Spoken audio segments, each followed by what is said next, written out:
Ici, on a appliqué la relation de Chasles pour les angles. Et OMU, c'est moins UOM. Donc on obtient moins UOM plus UOM' pi sur 2 modulo de pi. Maintenant, une mesure de l'angle UOM, c'est l'argument de l'affixe du vecteur OM. Le vecteur OM est d'affixe 1 plus E 2 iθ. Donc on trouve moins argument de 1 plus E 2 iθ. Une mesure de l'angle UOM', c'est l'argument de l'affixe du vecteur OM'. M' étant d'affixe Z, donc on trouve argument de Z ici. Et on a argument de Z moins argument de 1 plus E 2 iθ, c'est argument de Z plus Z sur 1 plus E 2 iθ. On veut que ceci soit pi sur 2 modulo de pi. Donc ceci est la deuxième condition. Les deux conditions réunies,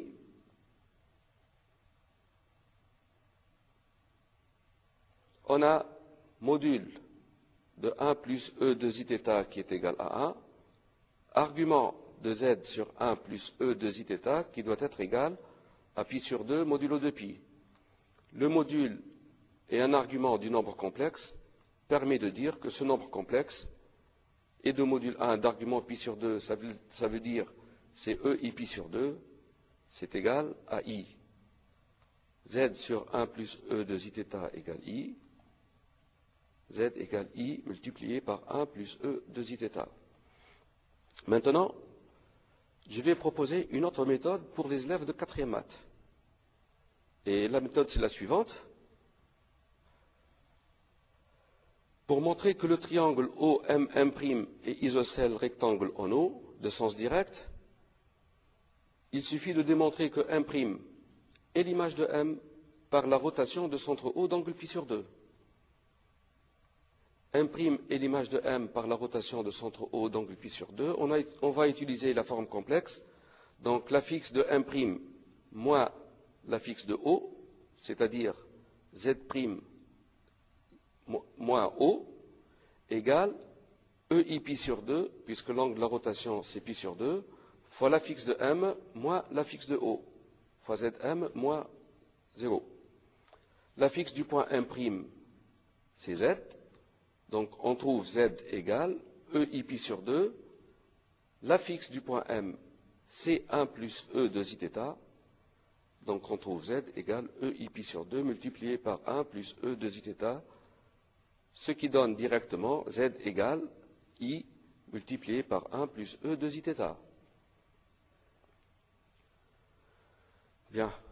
Alors, la question suivante. On va montrer que les points M, B et M' sont alignés. Pour démontrer que ces points sont alignés, on peut penser à une méthode.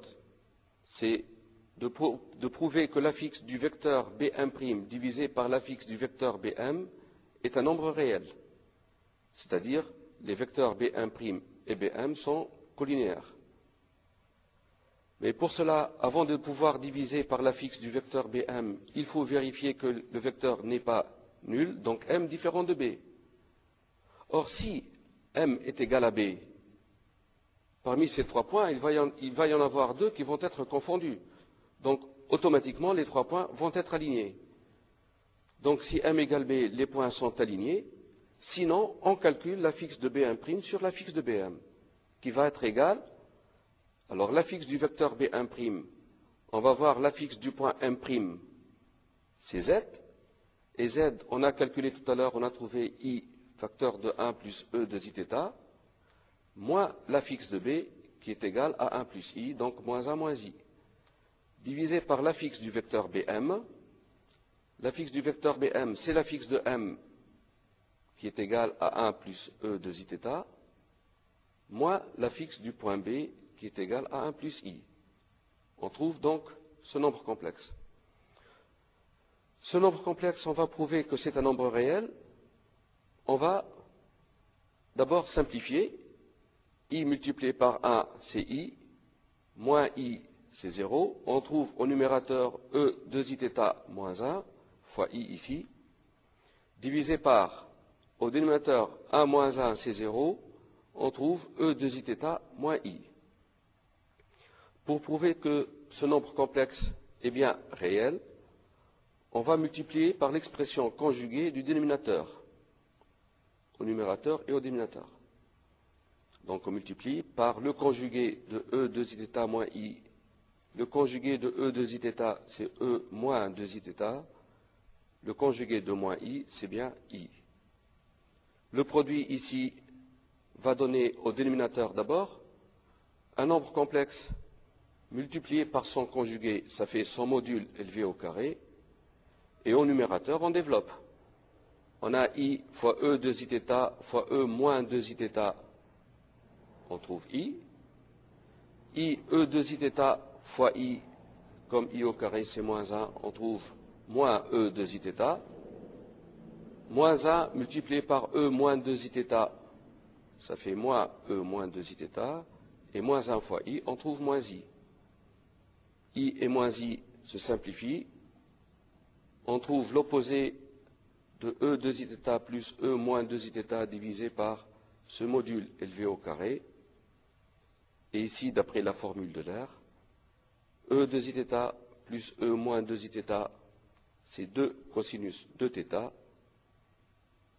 Donc, ce quotient est bien un nombre réel. L'affixe du vecteur B1' divisé par l'affixe du vecteur Bm est un nombre réel. Ceci prouve que les points M, B et M' sont alignés. Alors, on va passer à une autre animation.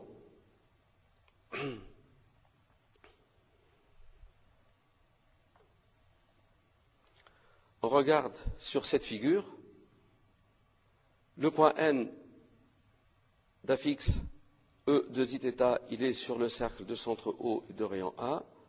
On a OAMN qui est un losange et on voit que lorsque le point N se déplace sur le cercle de centre O et de rayon A, les points M, B et M' restent alignés.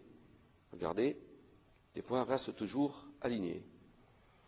Alors pour les élèves de 4e maths, je leur rappelle que c'est un exercice de géométrie qu'ils ont vu en 3e année maths et qu'ils peuvent revoir dans le chapitre sur les isométries. Si on regarde cette figure, on a le cercle de centre A et de rayon A, dont l'image par la rotation de centre O d'angle pi sur 2, qui est le cercle de centre A', A' c'est l'image de A par la rotation de centre O d'angle pi sur 2, et de rayon A. Ces deux cercles se coupent en O et en B. Et on sait que pour tout point M sur le premier cercle, puisque l'image du premier cercle, c'est le deuxième cercle, pour tout point M d'image M', les points M, B et M' sont toujours alignés. Ceci met fin à la correction du premier exercice. On va passer maintenant au deuxième. Je vous lis le texte. Le plan complexe P est rapporté à un repère orthonormé direct au UV, soit F l'application de P étoile égale P moins O dans P qui à tout point M d'affixe Z différent de 0 associe le point M' d'affixe Z' tel que Z' égale Z bar plus Z au carré divisé par Z bar. Alors la première question, on pose Z égale REIθ, R strictement positif. Montrez que Z' égale 2 fois cosinus 2θ fois Z. La deuxième question, montrez que les points O, M et M' sont alignés. Troisième question, déterminer et construire l'ensemble E des points invariants par F. Quatrième question, on pose I le milieu de OM' et N le point d'affixe Z bar. Montrez que les vecteurs IN et OM sont orthogonaux. Et enfin, la cinquième question, représentez alors le point M' connaissant M. Donc on va passer à la correction et on passe donc à la première question. Z' égale Z bar plus Z2 sur Z bar. Z égale R E I θ. Montrer que Z' égale 2 cosinus 2 θ fois Z. On a Z' égale Z bar plus Z2 sur Z bar. Z, c'est R E I θ. Z bar, c'est R E moins I θ. Z au carré, c'est R au carré E 2 I θ. On trouve donc Z' égale Z bar, c'est R E moins I θ, plus R au carré E moins 2 I θ sur R E moins I θ. R au carré divisé par R, c'est R. E 2 I θ divisé par E moins I θ, c'est E 3 I θ.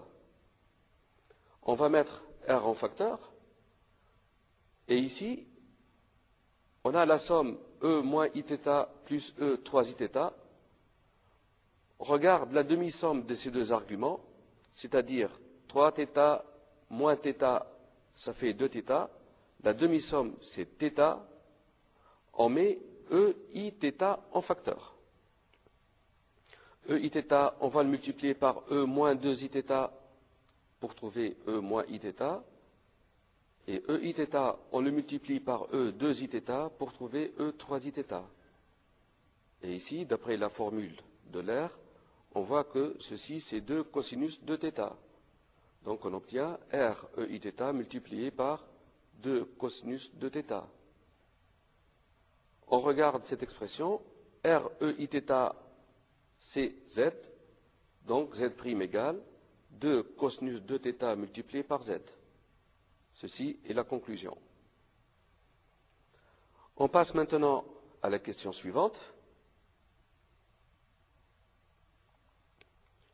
Montrer que les points O, M et M' sont alignés.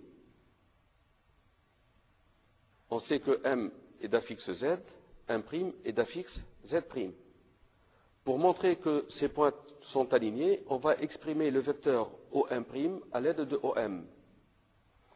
Z', c'est l'affixe du point M'. Donc c'est l'affixe du vecteur OM'. Égale 2 cosinus θ. Z, c'est l'affixe du point M, c'est aussi l'affixe du vecteur OM. Donc l'affixe du vecteur OM', c'est 2 cosinus 2θ fois l'affixe de OM. Et on sait que l'affixe de alpha U, c'est alpha, l'affixe de U, lorsque alpha est un nombre réel. Donc 2 cosinus 2θ fois l'affixe de OM, c'est l'affixe de 2 cosinus 2θ OM. Deux vecteurs qui ont même affixe sont nécessairement égaux. Et OM' égale 2 cosinus 2θ OM veut dire que les vecteurs OM et OM' sont collinéaires, ce qui prouve que les points OM et M' sont alignés. Donc, pour tout point M d'image M' par F, les points O, M et M' sont toujours alignés. Ceci, c'est la deuxième question. On passe à la suivante.